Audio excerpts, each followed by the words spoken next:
상선 왔네? 아이.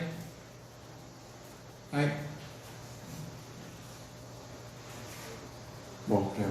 어떻게 잘들 쉬었습니까 여러분? 네. 수요일날 몇 시간 잤습니까? 네, 대단한 숫자를 살짝 들은 것 같은데 아무튼 장난 아니었어요.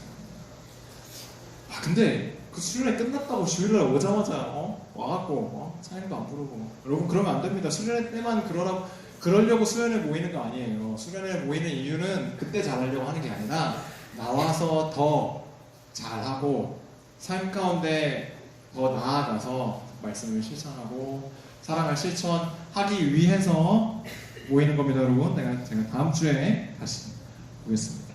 근데 이게 서로 관성이라는 게, 그러니까 그걸 이겨내는 게 하나님을 향한 사랑이고 이웃을 향한 사랑이 원동력이 된다.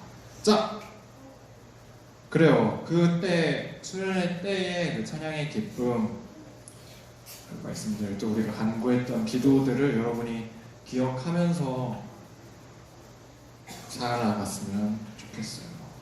그리고 이제 수련회 때 열심히 놀았는데 같이 잘 놀아놓고 와서는 생판 남인 것처럼 그렇게 모른 척하고 지내지 말고 여러분. 네, 좋아요.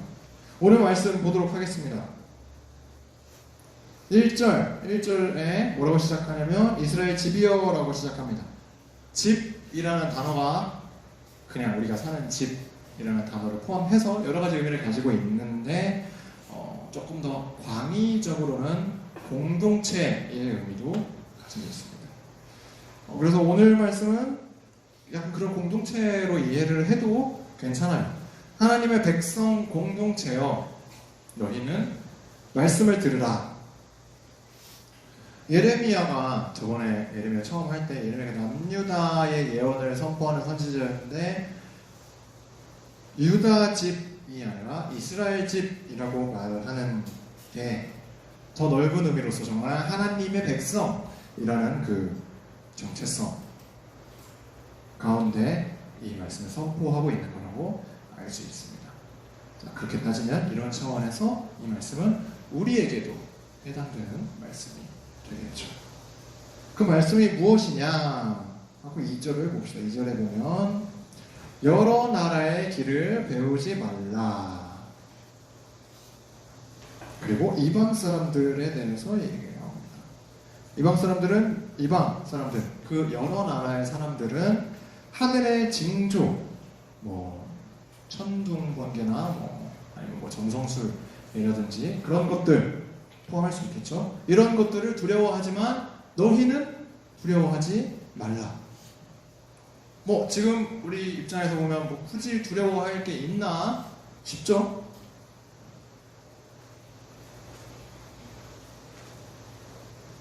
근데 이게 하늘의 징조를 꼭 정말 하늘에서만 나타나는 징조라고 생각하지 않으면 좋습니다. 어제 지진 났잖아요, 지진. 네.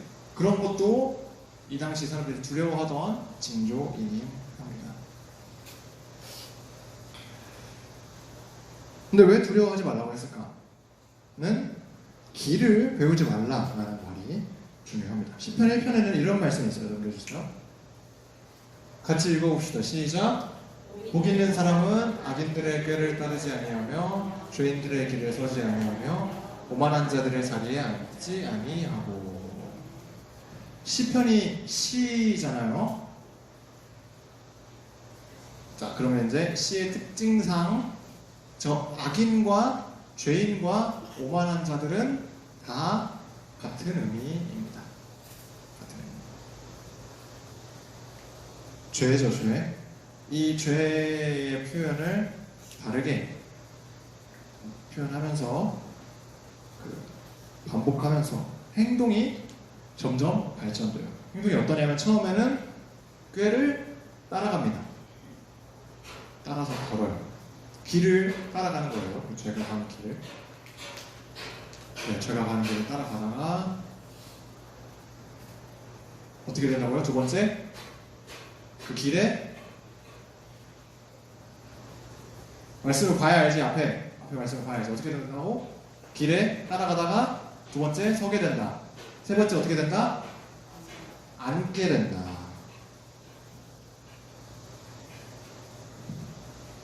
그렇습니다. 자리 잡고 앉아버리게 되는 거예요. 길만 걸어가는 게 아니라. 자리 잡고 앉아버리면 어떻게 되냐면 못 일어납니다. 다시 무언가에 홀린 듯이 따라가서 싹 그렇게 돼가지고 설사 주저앉았는데 그 자리에 족쇄가 씌워지고 창살로 가둬버립니다. 죄가 나를. 일어날 생각도 못하고 일어날 수도 없습니다. 이런 우리를 예수님께서 오셔서 값을 치르시고 해방시켜 주셨습니다. 속량해 주셨죠. 더 이상 죄에 얽매이고 종속되지 말라고 자유롭게 의의 길을 걸어가자고 예수님께서 자신의 피로 생명으로 우리를 살리셨어요.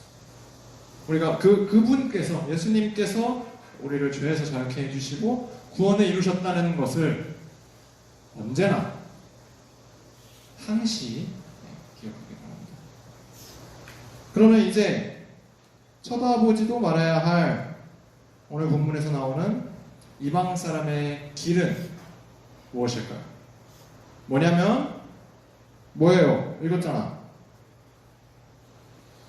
바로 우상숭배입니다. 우상숭배. 본문에 우상이라는 단어가 직접 등장하지 않았는데 대신 뭐 우상을 어떻게 만들고 재료들, 과정들이 이렇게 설명이 되어 있죠. 일단 사진을 보죠.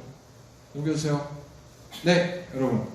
본문에 나무라고 나오긴 했는데 제가 나무 목상은 사진을 못 구했어요. 근데 여러분 이게 특히 이제 이 예레미야 당시 고대 근동에서 정말 유명했던 우상 바알 신상입니다.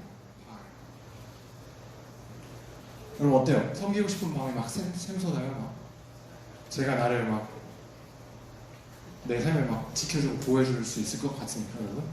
저 신상 보고. 근데 믿었어요. 고대 사람들은 이 바알이 날씨를 지배한 거예요. 당시 사회가 다 농경 사회였기 때문에 좋은 날씨, 적당한 비 이런 것들이 중요했던 거예요. 근데 그거를 사람이 어떻게 사람이 뭐라고 해야지? 사람이 주관할 수가 없잖아요. 그래서 이 바알이 결정짓는다고 믿은 거예요. 그래서 어떻게 이 바알이라는 신상을 4절에 보면 은과 금으로 꾸미고, 참 쓸데없는 짓입니다. 은금 아깝지도 않은가 보다. 은과 금으로 꾸미고 또 못과 장도리로 흔들리지 않게 한다. 이 흔들리지 않게 한다는 게 참 아이러니한 거예요, 여러분. 저 신상이 넘어질까봐 인간이 쩔쩔매면서 안 흔들리게 꽉 묶어놓고 잡아놓는다는 게, 바꿔 말하면 이 신상은 자기 스스로는 버틸 수도 없는 그런 신상, 그런 우상인데 사람들은 얘가 내 인생을 책임져 줄 거라고 믿는다는 거죠. 그런 존재인데 억지로 붙잡아 놓으면서 자기들의 모든 것을 희생해요. 저번에 말했듯이 오늘 본문에 나온 은과 금뿐만이 아니라 인신제사, 어린 자녀들까지.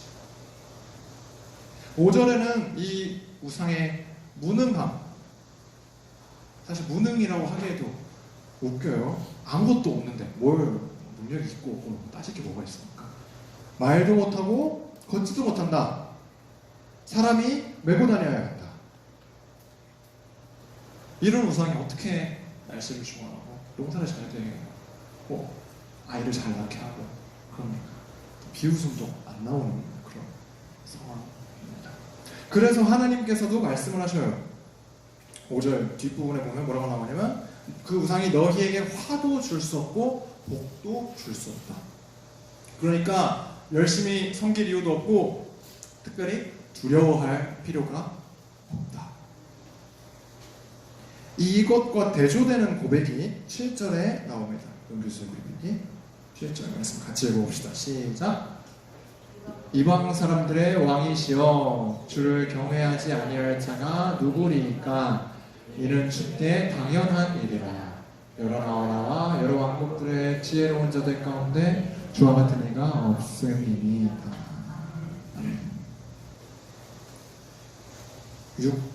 5절까지 읽었잖아요. 우리가 6절에서 여호와여 주와 같은 이가 없나이다 라고 하면서 이어지는 고백이에요. 이방 사람들의 왕이시여, 이스라엘만 다스리시는 게 아니라, 전에 한번 얘기한 적이 있는데 옛날 시대의 전쟁은, 나라와 나라의 전쟁은 신들의 전쟁이었다. 이긴 나라 신이 더 강력한 것 라고 그들이 믿었죠. 그래서 각 나라마다 섬기는 신이 다 다르고 그랬는데, 이 이방 사람들의 왕이라는 지금 이 고백은 그 나라들이 섬기고 있던 신들 다 가짜다. 그들이 각자 신들을 섬기고 자기 나름대로 신이라고 섬기고 있지만 그 신들은 다 거짓이고 우상이고 그 이방 나라들까지 다 통치하시는 유일한 왕이 바로 하나님이시다 라는 놀라운 고백이에요. 여호와 하나님만이 만물의 주인이고 온 세상을 통치하신다. 이런 믿음이 있어야 합니다. 그리고 이게 바로 뒤에 이어서 나오는 두 번째 줄에 나오는 주를 경외함입니다. PPT 넘겨주세요. 여러분, 경외가 무슨 뜻입니까? 경외. 그렇죠. 두려워하다라는 얘기를 해줬어요. 그렇습니다. 사전에 보면 공경하고 두려워하다라는 해석이 나와요. 자, 근데 오늘 생각을 해봅시다. 우상을 두려워하지 말라고 했는데 하나님은 두려워해야 합니까? 어떻게 생각합니까? 이게 약간 어떻습니까? 하나님을 두려워해야 한다, 손. 네, 좋습니다. 두려워하지 않아야 한다, 손. 네, 좋습니다. 네, 내려주시고. 아무것도 못하는 우상과 달리 하나님은 복도 주시지만 무시무시한 화를 주실 수도 있기 때문에 두려워하면서 떨어야 한다는 의미는 아닙니다. 목사님이 항상 특히 이번 수련회 때 하나님은 뭐라고 했어요? 하나님은 사랑이시다. 사랑하시는 분이시다. 이렇게 항상 얘기를 하는데 하나님이 공포의 대상이다 라고 해버리면 이게 얼마나 모순되는 이야기입니까? 외동 있어요, 외동? 외동.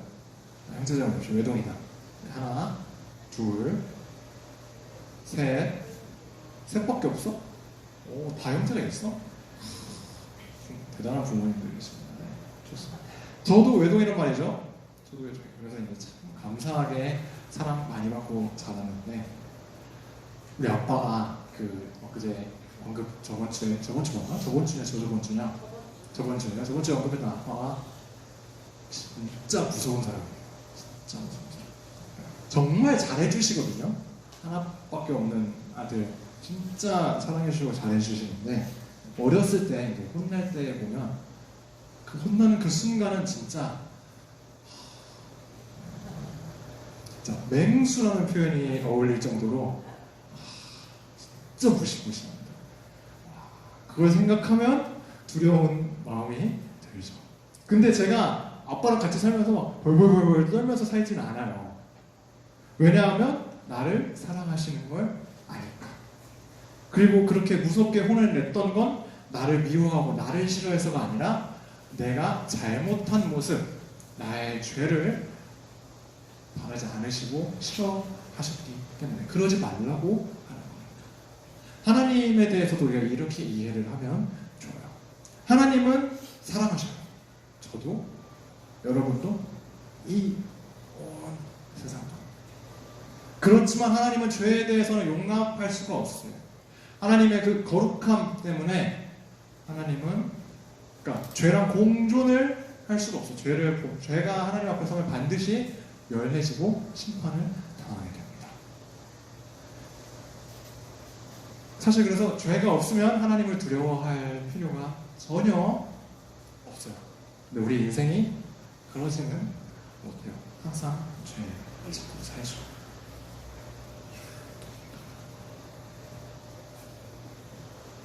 그래서 하나님께서 보여주시는 거예요. 너희가 죄를 지으면 내가 심판을 할 거다라고 말을 하는 거예요. 우리가 죄를 안 지었으면 좋겠으니까. 죄를 안 짓고 하나님과 함께하길 원하시니까. 우리가 연약하기 때문에 어쩔 수 없이 그 두려움이라는 감정을 이용하셔서 거룩함을 유지하게 하시는 거예요. 죄를 짓지 않도록, 어리석은 길로 나아가지 않도록. 그래서 잠언에서는 이런 말씀이 있죠. 여호와를 경외하는 것이 지혜의 근본이요 거룩하신 자를 아는 것이 명철이니라. 하나님이 계시다는 것, 하나님이 사랑의 하나님이시지만 죄에 대해서는 엄중하게 심판하시는 분이라는 걸 항상 기억해야 합니다. 이걸 잊으면 죄를 짓게 되는 거예요. 이게 우상 숭배랑 상통하는 겁니다. 세상의 모든 존재는 너무 무리합니다. 세상의 모든 존재는 한계가 있어요. 인간도 마찬가지고. 그래서 사람은 누구나 그 한계를 가지고 있기 때문에 무의식적으로 누구나 어떤 하나라도 의지하게 돼요. 무신론도 하나의 신념입니다, 여러분. 신이 없다고 믿는 거지. 그게 막 과학적으로 증명할 수 있는 게 아니니까. 또 요새 가장 많은 기조가 뭡니까? 가장 널리 퍼진 기조 중에 하나. 자신을 믿어라. 못할 게 없다. 뭐든 할 수 있다. 네가 최고다. 됩니까? 나 자신 믿고 하면 됩니까? 난 안 되는 건 많던데. 이 시대의 가장 큰 우상이라고 할 수 있어요. 개인. 물론 존중해줘야죠. 존중하는데 지금 세상의 태도는 내 의견을 존중해라 입니다.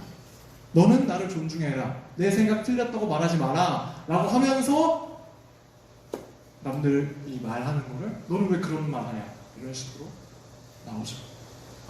네. 이기적이고 독단적이고 이거를 존중이라는 이름으로 포장해서 진리를 무너뜨리고 무질서가 점점 퍼져나갑니다.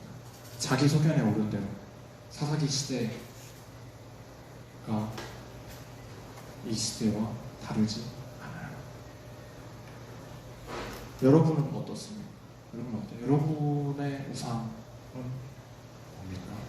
여러분이 의지하는 것들 이거 없으면 인생이 좀 망할 것 같은데 이거 실패하면 삶이 무가치한 것 같아. 이것도 못하고 저것도 못하니 나는 쓸모없는 인간이다. 아니, 여러분이 의지하는 것들이 다 사라질 것들인데 인생의 최우선으로 삼는 그것들이 다 헛된 것들인데 그걸 의지하고 그게 전부라고 생각하고 살아가니까 삶도 헛되고 무능해지는 거예요. 그것들이 여러분의 연약함을 의지할 만한 참된 안식처가 되지 못하니까 오히려 평안이 더 사라집니다. 예레미야 10장 6절 PPT 좀 보여주세요. 같이 읽어봅시다. 시작. 여호와여 주와 같은 이 없나이다. 주는 크시니 주의 이름이 그 권능으로 말미암아 크시나이다. 주와 같은 이가 없다. 그 어떤 것과도 비교할 수 없고 어떤 말로도 표현할 수 없는 크신 유일한 주님. 10절 같이 읽어봅시다. 시작. 오직 여호와는 참 하나님이시요 살아계신 하나님이시요 영원한 왕이시라. 살아계신, 지금도 살아계셔서 우리 삶 가운데 역사하시고 우리 삶을 인도하시는 하나님만을 의지하며 살아가는 우리 중고등부가 되었으면 좋겠습니다. 기도하겠습니다. 하나님 아버지, 온 세상을 지으시고 우리를 지으시고 우리가 주님과 함께 동행하며 주님 안에서 참된 기쁨과 평안을 누리게 만들어주신 정말 감사합니다. 주님, 우리가 주님을 잊고 주님이 우리의 삶을 인도하신다는 것을 잊고 주님이 우리에게 은혜를 더해 주신다는 것을 잊어버리고 죄의 길을 따라 그 자리 잡았지만 주님께서 우리를 포기하지 않으시고 우리를 너무나도 사랑하셔서 그 자리 가운데 내버려두지 않으시고 예수 그리스도를 보내셔서 우리를 속량하여 주신 정말 감사합니다. 우리가 그 속량의 은혜, 속량의 사랑, 구원의 기쁨을 오롯이 느끼며 다시 주님 앞으로 나아가게 하여 주시옵소서. 주님께서 인도하시는 가장 선한 길, 그 길에 순종하며 주님 손 꼭 붙잡고 걸어갈 수 있게 하여 주시옵소서. 우리가 연약하여 때로는 뒤돌아볼 수 있고 넘어질 수 있지만 주님, 우리 손 놓지 마시고 우리가 넘어질 때에 주님께서 우리를 업어서 계속 그 길을 나아가게 하여 주심을 믿으며 나아가오니 주님, 그 길의 끝에 주님의 완전한 샬롬을 우리가 누릴 수 있게 역사하여 주시옵소서. 우리 오늘의 삶 가운데도 주님 주시는 행복을 경험하며 살아갈 수 있게 우리의 마음을 열어주시고 우리에게 사랑을 더하여 주시옵소서. 감사드리며 예수님 이름으로 기도드렸습니다. 아멘.